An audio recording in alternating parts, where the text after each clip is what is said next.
तो आज का हमारा टॉपिक है संविधान के महत्वपूर्ण अनुच्छेद।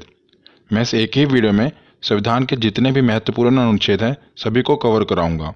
इसलिए ये वीडियो हो सकता है थोड़ी लंबी बने, पर विश्वास रखिएगा जब वीडियो को पूरा आप एंड तक देख लेंगे तो आपका इस टॉपिक से क्वेश्चन गलत नहीं होगा, क्योंकि मैं बहुत ही सिस्टमेटिक वे से और ट्रिक से आपको समझाऊंगा। इसलिए बिना देरी किए हुए चलिए वीडियो को शुरू करते हैं। चलिए वीडियो की शुरुआत करते हैं और हम समझना शुरू करते हैं संविधान के महत्वपूर्ण अनुच्छेद के बारे में। अक्सर हम क्या गलती करते हैं कि जितने भी अनुच्छेद हैं इन्हें बीच बीच में से पढ़ना शुरू कर देते हैं, जिस करके ये हमें याद नहीं रहते। पर इस वीडियो में मैं आपको पूरा सिस्टमेटिक वे से इसे पढ़ाऊंगा और जो भी है सबको मैं जहाँ पर ज़रूरत पड़ेगी ट्रिक से बताऊँगा। तो ये वीडियो काफ़ी इंपॉर्टेंट होने वाली है आपके लिए। तो चलिए इसको शुरू करते हैं। तो सबसे पहले हम जानते हैं कि संविधान में 22 भाग, 395 अनुच्छेद और 12 अनुसूचियां हैं। ये पहले मैंने आपको बता दिया। इससे पहले मैंने इसकी 2 वीडियो अपलोड कर दी हैं पॉलिटी की। अगर आपने नहीं देखी तो उस वीडियो को भी जरूर देख लेना। तो इसमें कितने भाग हैं? 22 भाग, 395 अनुच्छेद और 12 अनुसूचियाँ। हालांकि अब इसके अनुच्छेद बढ़कर 470 हो गए हैं, पर मूल रूप से ये 395 अनुच्छेद ही हैं। कैसे? क्योंकि 395A, 395B, 395C ऐसे करके ये जुड़कर लगभग 470 हो चुके हैं। पर हमें याद रखना है कि ये 22 भाग, 395 अनुच्छेद और 12 अनुसूचियाँ ही हैं।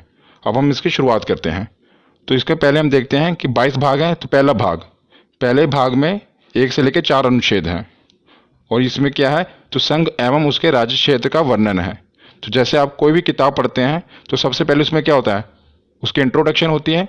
इसी प्रकार जो भारत का संविधान है, ये भारत किसी भी गणतंत्र देश के लिए, लोकतंत्र देश के लिए उसका जो संविधान है सबसे पवित्र पुस्तक होती है उसकी। तो जो भारत का संविधान है इसमें भी पहले इंट्रोडक्शन ही होगी भारत की। तो पहले अनुच्छेद में क्या है? तो पहले अनुच्छेद में बताया है कि भारत राज्यों का संघ है, इंट्रोडक्शन है। दूसरे अनुच्छेद में बताया है कि नए राज्यों का प्रवेश किया जा सकता है, मतलब जो नए राज्य हैं अगर भारत में शामिल होना चाहते हैं तो अनुच्छेद 2 के तहत इसमें शामिल हो जाएंगे। जैसे कि सिक्किम को हमने भारत में शामिल किया था। और अनुच्छेद 3 में क्या बताया गया है कि राज्यों के क्षेत्रों और सीमाओं और नामों में परिवर्तन किया जा सकता है। मतलब किसी भी राज्य की अगर सीमा है उसको बढ़ाया घटाया जा सकता है और उसके नाम में परिवर्तन किया जा सकता है। तो ये 3 अनुच्छेद आपको याद रखने हैं, ये इंपॉर्टेंट है पहले भाग में। उसके बाद हम देखते हैं भाग दूसरा। तो भाग दूसरा में 5 से लेकर 11 अनुच्छेद हैं, जिसमें नागरिकता का वर्णन है। बहुत ही इंपॉर्टेंट है, काफ़ी बार पूछा गया है कि नागरिकता का वर्णन किस में है। तो ऑप्शन में ऐसे दिया होता है कि 5 से लेकर 11 अनुच्छेद, 11 से लेकर 16 अनुच्छेद। तो आपको कैसे पता चलेगा कि कौन सा अनुच्छेद है? तो इसे याद करने की बहुत ही अच्छी ट्रिक है। तो इसे आपको कैसे याद रखना है? इसकी ट्रिक है नागपंचमी। नागपंचमी से आप याद रख सकते हैं कि 5 से लेकर 11 अनुच्छेद तक नागरिकता का वर्णन है। कैसे? तो देखिए, नागपंचमी का नाग यानी कि नागरिकता का वर्णन, और पंचमी, तो पंचमी मतलब कि 5 अनुच्छेद से ये शुरू है, 5वें अनुच्छेद से शुरू है ना नागरिकता का वर्णन, 5 से लेकर 11 तक। तो नागपंचमी से आप इसे याद रख सकते हैं कि नागपंचमी जब भी आपके दिमाग में आए तो नागरिकता का नाग और पंचमी मतलब कि 5 से शुरुआत हुई है। उसके बाद हम देखते हैं भाग तीसरा। तो भाग तीसरे में 12 से लेकर 35 अनुच्छेद तक है और इसमें मौलिक अधिकार यानी कि फंडामेंटल राइट्स का वर्णन है। तो इसके ऊपर मैं एक स्पेशल वीडियो बना दूंगा पूरे मौलिक अधिकार के ऊपर, क्योंकि काफ़ी इंपॉर्टेंट है। पर इसमें अभी हमें इतना ही जानना है कि भाग तीसरे में मौलिक अधिकार का वर्णन है। तो मौलिक अधिकार कौन कौन से हैं? जैसे कि समानता का अधिकार हो गया, स्वतंत्रता का अधिकार, शोषण के विरुद्ध अधिकार, धार्मिक स्वतंत्रता का अधिकार, संस्कृति और शिक्षा संबंधी अधिकार और संवैधानिक उपचारों का अधिकार। तो अभी हमें इतना जानना है कि 12 से लेकर 35 तक मौलिक अधिकार हैं। उसके बाद हमें देखना है कि भाग 4A, ये काफ़ी इंपॉर्टेंट है। 4 नहीं इतना, 4A और इसका जो अनुच्छेद है वो 51A। इसमें मौलिक कर्तव्य का वर्णन है कि जैसे कि जो हमारा संविधान बना है, संविधान में हमारी भलाई के लिए बहुत से कानून हैं, पर जनता का भी तो ये फर्ज बनता है कि उसके देश के प्रति, तो इसलिए हमारे कुछ मौलिक कर्तव्य भी निर्धारित किए गए हैं। ये कहाँ से ले गया है? तो ये स्रोत है जो है ये रूस से लिया गया है मौलिक कर्तव्य। मैंने आपको पिछली वीडियो में बताया था। जिसके रिलेटेड ये भी पूछा जाता है कि किसकी सिफारिश पर मौलिक कर्तव्य को संविधान में जोड़ा गया, क्योंकि इसे बाद में जोड़ा गया था। तो स्वर्ण सिंह समिति की सिफारिश पर वर्ष 1976 में, याद रखिएगा, वर्ष 1976 में 42वें संविधान संशोधन, मतलब संविधान में अमेंडमेंट किया गया था और 42वें संविधान संशोधन के तहत इसे संविधान में शामिल किया गया था। किसे? मौलिक कर्तव्य को। ये सब कुछ पूछा जाता है कि किस संविधान संशोधन के तहत और कौन सी समिति की सिफारिश पर। तो स्वर्ण सिंह समिति थी और 42वां संविधान संशोधन था। तो 4A के बाद अब हम आगे देखते हैं भाग 5 और भाग 6। इसको साथ ही साथ याद करेंगे, क्योंकि साथ ही साथ इसको आप याद करोगे तो बहुत ही आसानी से याद हो जाएगा। मैं ट्रिक से आपको बताऊंगा। तो भाग 5 में है 52 से लेकर 151 अनुच्छेद, और भाग 6 में है 152 से लेकर 237 अनुच्छेद। ये आपको नहीं भी पता होगा तो काम चल जाएगा, क्योंकि मेन क्या पूछा जाता है मैं आगे आपको बताता हूँ।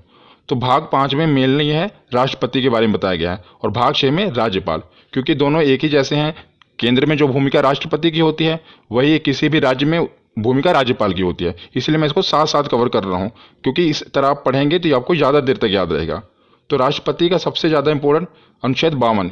इतनी बार एग्जाम में पूछा गया, हर बार शिफ्ट में पूछा ही जाता है कि ये राष्ट्रपति का पद किस अनुच्छेद में वर्णन है। तो अनुच्छेद 52 में। तो इसको आप याद कैसे करेंगे, तो मैं इसको आपको याद करने का तरीका बताता हूँ। तो इसको याद करने की एक ट्रिक है। देखिए, अगर आप कोई चीज़ इमेज से याद करते हैं ना, तो वो आपके माइंड में ज़्यादा देर तक रहती है, सबकॉन्शियस माइंड में आपके बैठ जाती है, और वो चीज़ आप ज़्यादा देर तक याद रख सकते हैं। इसलिए मैं आपको इसे इमेज से याद कराऊंगा। तो आप देख रहे हैं ना, अनुच्छेद 52 है, इसी डिजिट से हमें याद होगा राष्ट्रपति पद के बारे में। देखिए, जो ये दो देख रहे हैं ना, ये अब दो ऐसा लग रहा है जैसे किसी के आगे झुका हुआ है, गिड़गिड़ा रहा है। आगे आप देख रहे हैं ये 5 मतलब राष्ट्रपति। जब भी आपके दिमाग, क्योंकि जब भी आपको ये आएगा ना तो ऑप्शन ऐसे आएगा 52, ऑप्शन 53, 54, मतलब 7 वाले आएंगे, और आपसे पूछा जाएगा कि राष्ट्रपति पद का वर्णन किस में है। तो आपको देखते ही पता लगना जाना चाहिए कि जो इसके आगे जो 2 है वो आपको ऐसे लग रहा है ना कि झुका हुआ है। और आपको पता है राष्ट्रपति के हाथ बहुत पावर होती है, वो चाहे तो किसी की फांसी की सजा भी माफ़ कर सकता है। तो जो 2 है वो लग रहा है कि आगे उसके गिड़गिड़ा रहा है और माफ़ी मांग रहा है, और जो 5 है आपको देख रहे हैं ना बैठा हुआ है। तो इससे यह पता लगता है कि जो राष्ट्रपति का पद है अनुच्छेद 52 में, ये एक ट्रिक है जिससे आप इसको याद रख सकते हैं। उसके बाद देखते हैं अनुच्छेद 53। अनुच्छेद 53 में क्या है, राष्ट्रपति का पद है तो उसके पास शक्तियां भी होंगी और कार्य भी होंगे। तो अनुच्छेद 53 में शक्ति और कार्य का वर्णन है। उसके बाद देखते हैं अनुच्छेद 54 निर्वाचन। देखिए इसकी राइमिंग बैठी ना, 54 निर्वाचन। तो अनुच्छेद 54 में क्या है कि राष्ट्रपति का निर्वाचन कैसे किया जाना है, ये उसमें बताया गया है। और उसके साथ हम देखते हैं राज्यपाल का। तो राज्यपाल का भी आप साथ ही में याद करिएगा, बस इसमें क्या करना है, +1 जोड़ना है। तो जैसे 52 है, 52 में क्या हुआ 53, जो आपने 1 जोड़ा वो उसके आगे लगा देना है, क्योंकि राष्ट्रपति और राज्यपाल साथ ही साथ चलते हैं। इसीलिए 52 है, 52 में 1 जोड़ देना। 53 के आगे आप 1 लगा देंगे, तो ये राज्यपाल का पद हो गया। और अनुच्छेद 53 में क्या था, शक्ति कार्य। तो इसके अनुच्छेद 154 में शक्ति कार्य, इसमें भी क्या करना है, 53 में 1 आपको जोड़ना है, 1 54 हो गया, और वही 1 उसके आगे लगा देना है। उसके बाद इसमें 54 में निर्वाचन था, इसमें 55 में निर्वाचन है। 54 में आपको 1 जोड़ना है और वही 1 इसके आगे लगा देना है। तो इन तीनों से आप ये तीनों साथ साथ याद कर रहे हैं। देखा कितनी आसानी तरीके से, और ये सभी 6 के 6 पूछे जाते हैं। आप एक ट्रिक से सबको याद कर सकते हैं। बस आपको क्या करना है, जैसे आपको ये इमेज से याद रहेगा ना राष्ट्रपति पद के बारे में, तो आपको पता हो कि राष्ट्रपति का पद है 52 पे, तो आगे उसकी शक्ति है, उसके बाद निर्वाचन है। तो 52 में आपने 1 जोड़ा, कितना हुआ 53, जो आपने 1 जोड़ा वो उसके आगे लगा देना 153। तो उसमें राज्यपाल का पद है, उसके आगे उसके शक्ति कार्य हैं, उसका निर्वाचन है। इसे आप दोनों याद रख सकते हैं। उसके बाद हम राष्ट्रपति के आगे देखते हैं कि निर्वाचन तो हो गया, और राष्ट्रपति को हटाया कैसे जाएगा, क्योंकि यह तो लोकतंत्र है। मतलब यहाँ पर कोई भी सिक्योर नहीं है, हर आदमी के पीछे कोई ना कोई बैठा है उसको हटाने के लिए। तो अब इसमें देखते हैं अनुच्छेद 61, ये भी काफ़ी बार पूछा गया है, महाभियोग।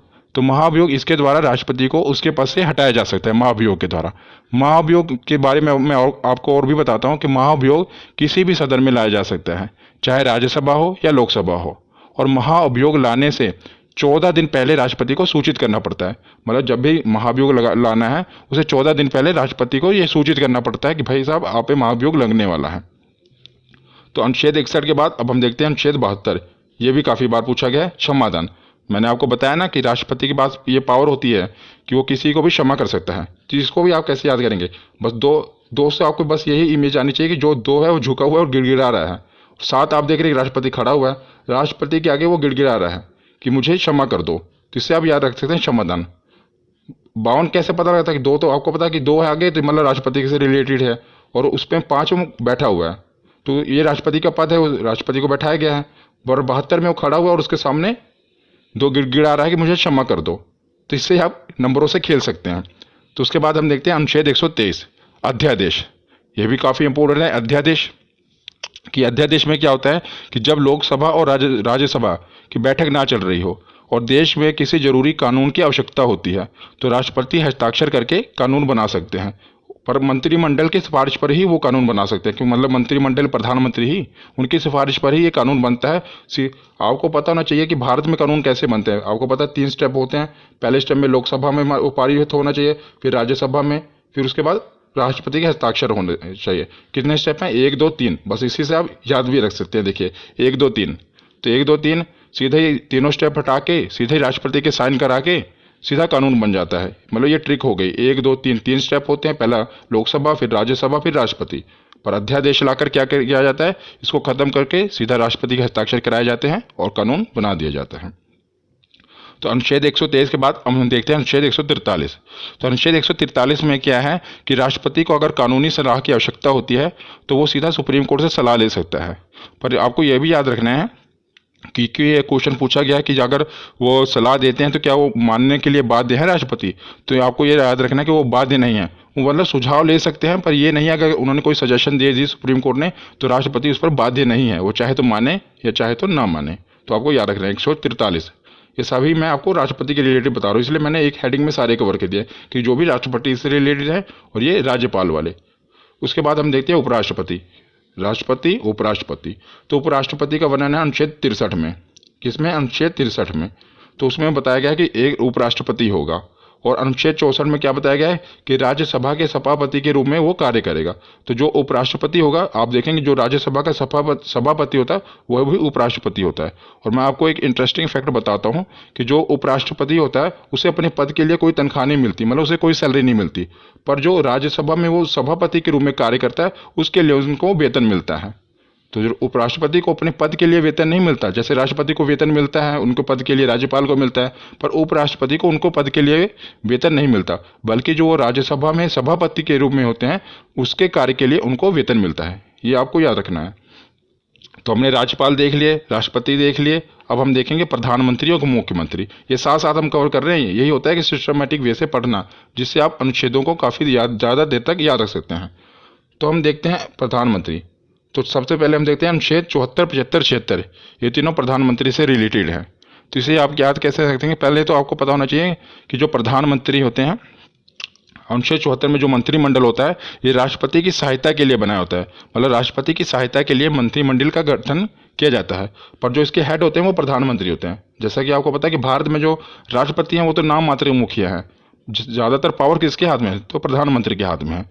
पर राष्ट्रपति की सहायता के लिए मंत्रिमंडल का गठन किया जाता है और इसके हेड प्रधानमंत्री होते हैं। तो 74, 75 लगातार ही हैं। और 75 के बाद हम देखते हैं 76। 76 में महान्यायवादी। तो महान्यायवादी कौन होते हैं? तो राष्ट्रपति द्वारा महान्यायवादी की नियुक्ति की जाती है। महान्यायवादी एक विधि अधिकारी होता है, मतलब सीधे शब्दों में आपको बताऊं तो ये कानूनी विशेषज्ञ होते हैं जो भारत सरकार को कानूनी सलाह देते हैं। तो जैसे राष्ट्रपति सुप्रीम कोर्ट से सलाह लेते हैं, इसी प्रकार न्यायवादी होते हैं जिन्हें राष्ट्रपति नियुक्त करता है, पर जो सिफारिश होती है मंत्रिमंडल, मतलब प्रधानमंत्री की सिफारिश पर ही राष्ट्रपति नियुक्त करते हैं और ये कानूनी सलाह देते हैं प्रधानमंत्री को। तो तीनों आपको याद रखना है। सबसे पहले तो 74 में मंत्रिमंडल, 75 में प्रधानमंत्री उसके हेड और 76 में कानूनी सलाह ले सकते हैं। उसी प्रकार जैसे प्रधानमंत्री है केंद्र के लिए, तो राज्य के लिए कौन होता है? मुख्यमंत्री, उसका मुखिया होता है। तो अनुच्छेद 163 में मंत्रिमंडल, सेम टू सेम। इसको याद करने की ट्रिक भी एक ही है। देखिए कैसे, जैसे मैंने आपको वहाँ पर राष्ट्रपति राज्यपाल में क्या बताया था कि एक जोड़ना है, यहाँ पर एक एक घटाना है। जैसे 74 है, क्योंकि जो अगर आपको देखा जाए प्रधानमंत्री की पोस्ट बड़ी है, मुख्यमंत्री एक स्टेप उससे नीचे ही है। आपको याद करने के लिए बता रहा हूँ, ऐसे नीचे है ना, एक स्टेप नीचे, तो बस आपको एक स्टेप नीचे घटा देना है। जैसे 74 मंत्रिमंडल है, आपको दोनों में एक एक घटा देना है। 4 में से गया 3, 7 1 6, और जो एक घटा है आपको एक आगे लगा देना है। 163 आ गया। ऐसे आगे 75 में भी करना है तो 164 आ जाएगा। 76 में भी करोगे तो 165। मतलब इन तीनों से आप इन तीनों को याद कर सकते हैं। जैसे राष्ट्रपति के राज्यपाल याद कर लिया, प्रधानमंत्री का याद किया तो मुख्यमंत्री का याद कर लिया। तो तीनों साथ साथ ही हैं। मंत्रिमंडल इसमें 74 में है, अनुच्छेद 163 में मंत्रिमंडल है, इसमें 75 में प्रधानमंत्री हैं, तो 164 में मुख्यमंत्री हैं, और 76 में महान्यायवादी हैं, तो 165 में महाधिवक्ता। मुख्यमंत्री के लिए महाधिवक्ता होता है। जो काम मतलब कि महान्यायवादी प्रधानमंत्री के लिए करता है, वही काम महाधिवक्ता मुख्यमंत्री के लिए करता है। और जो महाधिवक्ता है, इनकी नियुक्ति कौन करेगा? तो जैसे वहाँ पर राष्ट्रपति करते हैं तो यहाँ पर राज्यपाल करेंगे। तो एक ही ट्रिक से आप इन 6 को याद कर सकते हैं। तो प्रधानमंत्री और मुख्यमंत्री तो हमने देख लिए। अब हम आते हैं संसद पर, क्योंकि कानून कहाँ पर बनेंगे? संसद में। तो ये तो आपको याद ही होगा क्योंकि काफ़ी इंपॉर्टेंट है, आपने याद किया ही होगा। संसद का जो वर्णन है अनुच्छेद 79 में है, 79। और उसके बाद 80 और 81 लगातार ही है, राज्यसभा और लोकसभा। तो कई बार क्या होता है, हम इनके क्रम में मिस्टेक कर देते हैं। कई बार हम भूल जाते हैं कि 80 में लोकसभा आएगा या राज्यसभा आएगा। तो इसे याद करना बहुत ही सरल है और इसकी ट्रिक भी सरल है। सा से पहले संसद आएगा, रा से राज्यसभा, ला से लोकसभा, सरल। तो आप इसके इसके क्रम को याद रख सकते हैं, पहले संसद आएगा, फिर राज्यसभा आएगा, फिर लोकसभा आएगा। ये तो केंद्र के लिए होगा। उसी प्रकार राज्य में भी है। तो जैसे केंद्र में बोला संसद है, उसी प्रकार राज्य में है विधानमंडल। मतलब राज्य में कोई कानून बनाना होता है तो विधानमंडल के तहत बनता है। तो विधानमंडल, और विधानमंडल में क्या होता है? विधानसभा और विधान परिषद। ज़्यादातर विधानसभाएं होती हैं और बस केवल 6 राज्य ही हैं जहाँ पर विधान परिषद है। मैं आपको बताऊंगा। ज़्यादातर हर जगह हम मतलब ज़्यादातर राज्यों में विधानसभा है। तो इसे आप याद कैसे करेंगे? जैसे हमने प्रधानमंत्री मुख्यमंत्री को किया, मतलब प्रधानमंत्री एक स्टेप ऊपर होता है, मुख्यमंत्री नीचे। उसी प्रकार केंद्र तो ऊपर है ना और राज्य नीचे। तो इसको भी ऐसे, मतलब ट्रिक बता रहा हूँ आपको, तो इसको भी ऐसे ही घटाना है। 79 है, आपको एक एक घटा देना है। कितना? 9 में से गए 1 8 और 7 में से गए 6, और जो एक घटा है एक आगे लगा देना है। तो 168। वहाँ पर संसद, यहाँ पर 168। एक ही ट्रिक से देखो आप सब याद कर रहे हैं, संसद का वर्णन और यहाँ पर विधानमंडल में। उसके बाद हम देखते हैं लोकसभा। तो लोकसभा 81 है, 81 में भी आपको 11 घटा देना है। एक में एक गए 0, 8 में से गए 7 और आगे एक जो घटा है लगा देना है, 170। तो वहाँ पर लोकसभा और यहाँ पर विधानसभा, इसको भी आप याद कर सकते हैं। तो विधानसभा के बाद ये है विधान परिषद। ये मतलब हर जगह नहीं है, सिर्फ केवल 6 राज्यों में है। तो 6 राज्यों में है। ये भी कई बार पूछ लिया जाता है कि बताओ कि विधान परिषद किन किन राज्यों में है। तो इसकी भी एक ट्रिक है। इसकी ट्रिक है टीबी, जुकाम। क्या? टीबी और जुकाम। इससे आप याद रख सकते हैं कि कहाँ कहाँ पर विधान परिषद है। टी से जैसे हो गया तेलंगाना, बी से हो गया बिहार, तेलंगाना और बिहार। जे से जम्मू कश्मीर। तो ये जम्मू कश्मीर पहले था, लेकिन अब जब से ये केंद्र शासित प्रदेश बन गया है तो यहाँ पर विधान परिषद खत्म कर दी गई है। और ये पूछा जाता है कि किस राज्य में विधान परिषद खत्म कर दिया गया है। तो याद रखिएगा, अब तो केंद्र शासित बन गया ना, तो जम्मू कश्मीर। तो ये आप ट्रिक है, इसलिए मैंने आपको पूरा बता दिया, पर आपको ये भी याद होना चाहिए कि जे अब खत्म हो चुका है। यू से उत्तर प्रदेश, के से कर्नाटक, ए से आंध्र प्रदेश और एम से महाराष्ट्र। आंध्र प्रदेश भी अब जो है अपनी विधानसभा में उसने ये प्रस्ताव पारित किया है कि हमारे यहाँ विधान परिषद को खत्म कर दिया जाए, पर अभी वर्तमान में खत्म नहीं हुई है। तो कि 6 राज्यों में अभी भी है, पहले तेलंगाना, बी से बिहार, जम्मू कश्मीर खत्म हो गया। तो 1 2, यू से उत्तर प्रदेश 3, के से कर्नाटक 4, ए से आंध्र प्रदेश 5 और एम से महाराष्ट्र 6। तो मैंने आपको विधान परिषद भी बता दिए क्योंकि ये भी पूछे जाते हैं। तो हमने संसद को भी कवर कर लिया ट्रिक से, और विधानमंडल, विधानसभा और विधान परिषद को भी कवर कर लिया। तो संसद के कुछ और भी अनुच्छेद हैं जो पूछे जाते हैं, मैंने साथ ही कवर कर दिए, उसे भी देख लेते हैं। तो हम आते हैं अनुच्छेद 100 पे। कई बार पूछा गया अनुच्छेद 100 में किसका वर्णन है? निर्णायक मत। निर्णायक मत क्या होता है कि मतलब कि अगर यदि लोकसभा में किसी मुद्दे पर वोटिंग हो रही है और जो वोटिंग है वो बराबर हो जाए, यानी कि निर्णय ना हो पा रहा हो, तो उस समय क्या होता है कि अध्यक्ष महोदय अपना निर्णायक मत देंगे। तो अध्यक्ष महोदय जिस पे अपना मत दे देंगे उसे ही पारित कर लिया जाएगा। मान लीजिए कि वहाँ के पक्ष में अपनी वोट दे रहे हैं तो कानून को पारित कर दिया जाएगा, ना के पक्ष में अपनी वोट दे रहे हैं तो कानून को पारित नहीं किया जाएगा। मतलब जबकि इसको याद रखना भी आसान है। देखिए 100 है ना, मतलब जब भी 50-50 बात आ जाए कि ना कानून का निर्णय ना हो पा रहा, 50-50 बात आ जाए, 50-50 100 होते हैं, तो एक वोट जो वहाँ पर अध्यक्ष महोदय हैं उनका निर्णायक मत माना जाएगा। तो अनुच्छेद 100 में निर्णायक मत का वर्णन है। 100 के बाद देखते हैं अनुच्छेद 108। तो अनुच्छेद 108 में संयुक्त अधिवेशन। अधिवेशन कब बुलाया जाता है मैं आपको बताता हूँ। मान लीजिए लोकसभा में कोई चीज़ पे बिल पर बहस चल रही है और कोई निर्णय नहीं लिया जा पा रहा है, तो क्या किया जाता है कि लोकसभा में बिल अटका हुआ है और राज्यसभा में भी अभी पहुंचा नहीं, तो लोकसभा और राज्यसभा की दोनों की संयुक्त अधिवेशन बुलाया जाता है। ये राष्ट्रपति बुलाते हैं जब वो बहुत ही मतलब जरूरी हो कानून बनाना। तो लोकसभा और राज्यसभा दोनों को बुलाया जाता है, इसलिए संयुक्त अधिवेशन किसमें है? 108 में। उसके बाद देखते हैं अनुच्छेद 110 और अनुच्छेद 117 दोनों आपको याद रखने हैं। 110 में धन अधिवेशन और 117 में वित्त विधेयक। इसको धन विधेयक भी कहते हैं, धन विधेयक और वित्त विधेयक। ये काफ़ी कन्फ्यूजिंग है, धन विधेयक और वित्त विधेयक कई बार पूछे गए हैं। मतलब इसका पूछा क्या जाता है, इसकी डेफिनेशन पूछी जाती है, इसमें होता क्या है ये भी पूछा जाता है कि 10 में क्या है। पहले तो आप याद रखते हैं 10 और धन। 10 और धन, 110 में धन अधिवेशन और 117 में विधेयक, धन विधेयक और वित्त विधेयक। तो धन विधेयक क्या होता है, सरल भाषा में आपको बताता हूँ कि सरकार की धन लाने की प्रक्रिया को धन विधेयक कहते हैं। मतलब सरकार के धन जुटाने की प्रक्रिया को धन विधेयक कहते हैं और जुटाए हुए धन को विकास पर खर्च करने की प्रक्रिया को वित्त विधेयक कहते हैं। ये सरल शब्दों में है। और अब मैं आपको थोड़ा और इसको डिफाइन करूं तो जैसे आपको पता है विधेयक दो प्रकार के होते हैं, धन विधेयक और वित्त विधेयक। धन विधेयक सबसे पहले लोकसभा में प्रस्तुत किया जाता है, ये आपको याद रखना है कि सबसे पहले इसे कहाँ प्रस्तुत किया जाता है, लोकसभा में प्रस्तुत किया जाता है।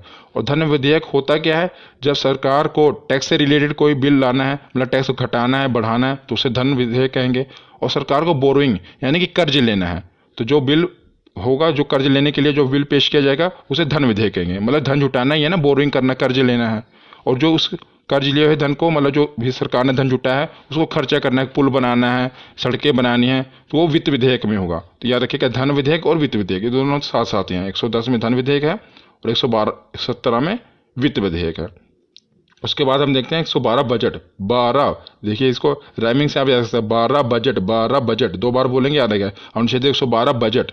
ये भी आपको बजट पता ही होगा कि एक साल का पूरा मतलब जो लेखा जोखा होता है सरकार की, यहाँ पर खर्च करेगी, कहाँ से इनकम आएगी, सब बजट में पेश किया जाता है। मतलब उसमें और 112 के बाद है अनुच्छेद 116। तो जब सरकार बजट पेश करती है तो कई कुछ खर्चे उसमें रह जाते हैं, जो कुछ खर्चों का वर्णन है फिर सरकार बाद में क्या कहते हैं, ये तो नहीं करेगी, बाद में 1 साल के बाद फिर बजट आएगा तब पेश करेगी। बीच में ही बजट से नहीं होता, उसके बीच में ही अलग से बिल के रूप में लाकर संक्षेप में एक बिल पास करा लिया जाता है, जिसे लेखा अनुदान कहते हैं। तो इस पहले बजट पेश होगा, बजट में अगर मतलब कुछ रह गया, कुछ खर्चे का वर्णन नहीं है, तो लेखा अनुदान में अनुच्छेद 116। तो आपको ये याद रखना है। उसके बाद हम देखते हैं, अब हमने प्रधानमंत्री, मुख्यमंत्री, राज्यपाल, उपराज्यपाल सब कवर कर लिए। अब हम आते हैं सुप्रीम कोर्ट, हाई कोर्ट पर। संसद भी हो गया कवर। इस प्रकार आपको पढ़ते जाना क्रम वाइज, इससे आपको याद रहेंगे। अब सुप्रीम कोर्ट और हाई कोर्ट को देखते हैं। तो 124 में सुप्रीम कोर्ट का गठन होगा और 131 में सुप्रीम कोर्ट के अधिकार हैं। तो 124 में क्या है, सुप्रीम कोर्ट का गठन होगा भारत में, और 131 में सुप्रीम कोर्ट के अधिकार हैं, और 148 में सीएजी की नियुक्ति। तीनों आपको याद रखने हैं, तीनों सुप्रीम कोर्ट से रिलेटेड मैंने पहले उठाए हैं। 124, 131 और 148। पहले सुप्रीम कोर्ट का गठन होगा। 131 में बताया कि सुप्रीम कोर्ट की क्या पावर है, कहाँ कहाँ उसका अधिकार क्षेत्र है। और 148 में है कि क्या की नियुक्ति। तो क्या होता है, क्या की फुल फॉर्म है कंट्रोलर एंड ऑडिटर जनरल, और इसकी नियुक्ति भी राष्ट्रपति द्वारा ही की जाती है। इनका काम क्या है कि सरकार द्वारा जो भी खर्चा किया गया, व्यय किया गया है, उसका लेखा जोखा करना है कि सरकार ने जो खर्चा किया, जो घोटाले वगैरह होते हैं कहाँ से पता चलते हैं, वो कैग की रिपोर्ट से ही पता चलता है। जैसे 2G घोटाला होगा, जो भी घोटाले, स्पेक्ट्रम घोटाला हुआ, ये कैग ही रिपोर्ट अपनी पेश करती है, उसी द्वारा ये सब उजागर होता है कि कहाँ पर कितना घोटाला हुआ। तो और इस समय अगर मैं आपसे पूछूं कि क्या कौन है, हमारे कंट्रोलर और ऑडिटर जनरल कौन है, तो गिरीश चंद्र मुर्मू जी हैं कैग, ये भी याद रखना। उसके बाद हम देखते हैं, हमने सुप्रीम कोर्ट देख लिया, 1, 2, 4 और 2, 1, 4 हाई कोर्ट है, 1, 2, 4 सुप्रीम कोर्ट है और 2, 1, 4 ऐसे आप पढ़ेंगे तो याद रहेगा। 2-3 बार वीडियो को देख लेना, आपको पूरा कभी भूलेगा नहीं। तो अनुच्छेद 2, 1, 4 क्या है कि इसमें बताया गया कि राज्य में एक हाई कोर्ट जरूर होगा, और अनुच्छेद 2, 1, 6 में बताया गया है कि हाई कोर्ट का गठन करना है। पहले बताया कि राज्यों के लिए हाई कोर्ट होगा, और इसमें 216 में क्या है कि हाई कोर्ट का गठन करना है, कैसे होगा वो बताया गया है। तो हमने सुप्रीम कोर्ट और हाई कोर्ट देख लिया। अब हम देखते हैं, एक मैंने हेड बनाया केंद्र राज्य संबंध। इसमें जितने भी अनुच्छेद हैं ये काफ़ी इंपॉर्टेंट हैं, ये अलग से पूछे जाते हैं। आपको पहले 2-2 करके याद रखना है। 249, 250। तो 249 में क्या है कि राज्य सूची विषय पर कानून बनाने की शक्ति। तो राज्य सूची विषय क्या होता है, मैं आपको बताता हूँ कि राज्य सूची मतलब है कि वह विषय जिस पर राज्य कानून बनाता है। राज्य सूची विषय, कुछ विषय होते हैं ना जिस पर सिर्फ राज्य कानून बना सकता है, कुछ पर सिर्फ केंद्र कानून बना सकता है, पर जो राज्य सूची विषय है इसमें सिर्फ राज्य कानून बनाता है। पर और मतलब कि विधानमंडल में कानून बनता है, वहाँ यहाँ केंद्र द्वारा बनाया गया तो संसद में बनता है, और मतलब राज्य का विधानमंडल में बनता है। पर कुछ विषय हैं जिस पर संसद भी कानून बना सकती है, उसे अनुच्छेद 249 में रखा गया है कि जो कुछ विषय हैं जिस पर क्या है केंद्र भी कानून बना सकते हैं। और 250 में क्या है कि आपातकाल के दौरान, जब आपातकाल इमरजेंसी लग जाए, उस दौरान भी राज्य सूची के कुछ विषयों पर कानून बनाने की शक्ति केंद्र के पास है। तो दोनों याद रखिएगा, 249 और 250। 250 में आपातकाल के दौरान और 249 मतलब नॉर्मल टाइम पे। उसके बाद देखते हैं 262। कई बार ये पूछा गया है नदी जल विवाद। नदी जल विवाद का वर्णन किसमें, 262। कई बार आप देखते हैं ना कि दो राज्यों के बीच में नदी के जल पर विवाद हो जाता है। जैसे कि अब कोई भी नदी है, वो एक ये तो नहीं देखेगी यूपी है यहीं पर रुक जाएगी, वो आगे भी दूसरे राज्य में जाती है ना, तो उसके पानी के लिए विवाद हो जाता है कि कितना पानी तो एक राज्य मान लो बांध बना लेता है, वो पानी रोक लेता है, तो दूसरा राज्य विवाद खड़ा कर देता है कि हमें पानी प्रॉपर नहीं मिल रहा। तो ये नदी जल विवाद का निपटारा किस में होता है? तो इसका 262 में वर्णन किया गया है। कौन सा अनुच्छेद है? 262। और 262 और 263 आपको साथ में याद रखने हैं। 263 में क्या? अंतर्राज्यीय परिषद, मतलब अंतर्राज्यीय विवाद इसमें है कि दो राज्यों के बीच कोई विवाद हो जाए तो उसे कैसे सुलझाना है, और उस पर संसद कानून बना सकती है। याद रखना, इसमें भी संसद कानून बना सकती है। तो 262 में नदी जल विवाद है और 263 में अंतर्राज्यीय परिषद है। उसके बाद आते हैं 280, ये भी काफ़ी इंपॉर्टेंट है, वित्त आयोग।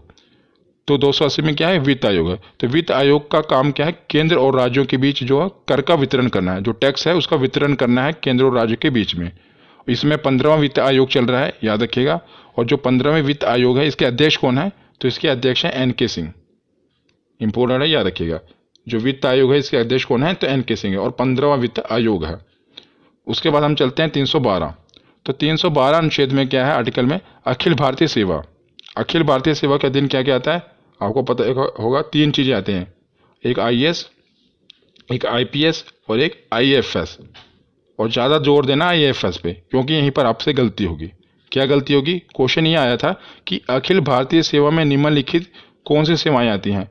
तो आपको 4 ऑप्शन दिए हैं, एक आईएएस, एक आईपीएस, एक आईएफएस, और आईएफएस 2 बार दिया होगा, मतलब फुल फॉर्म दी होगी।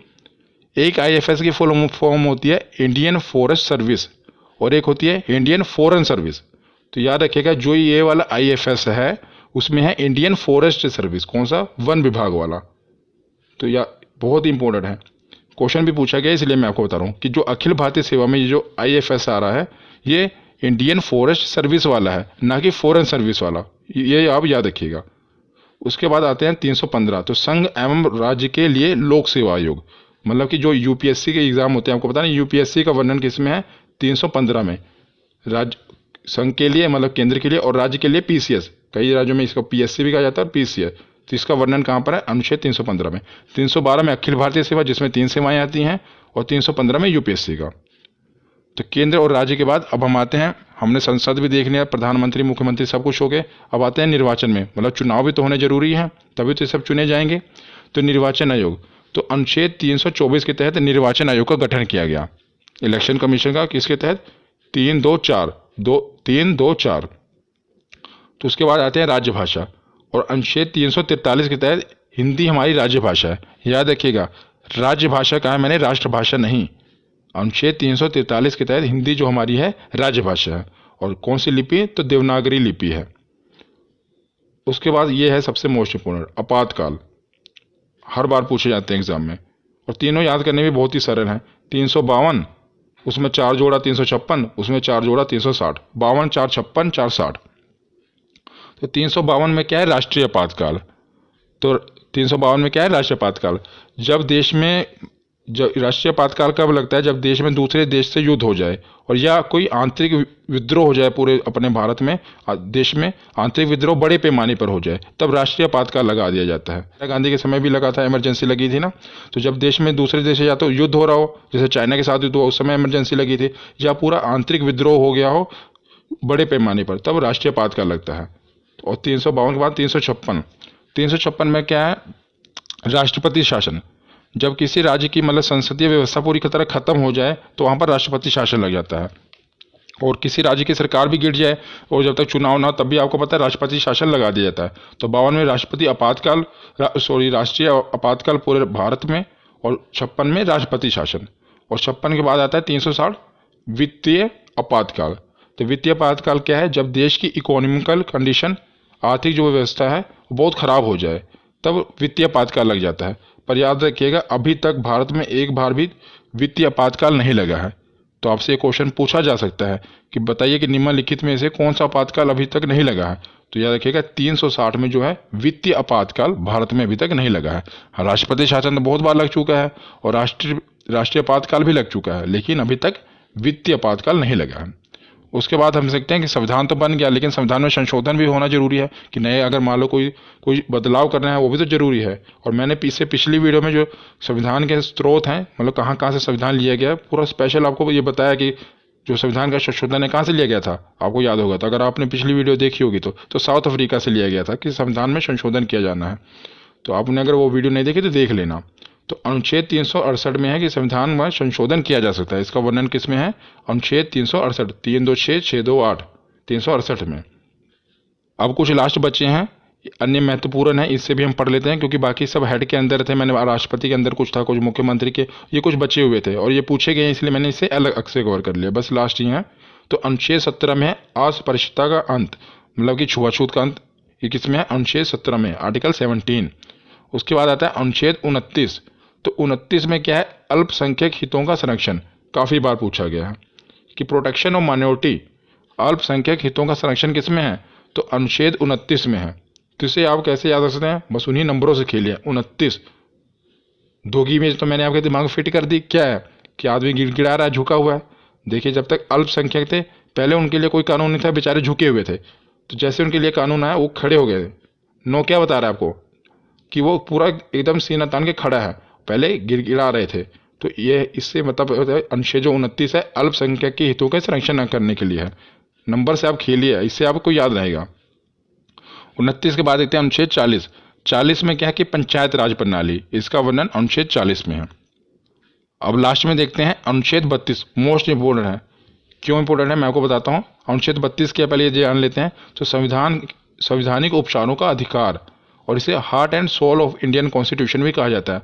Heart and soul of Indian constitution इसे क्यों कहा जाता है?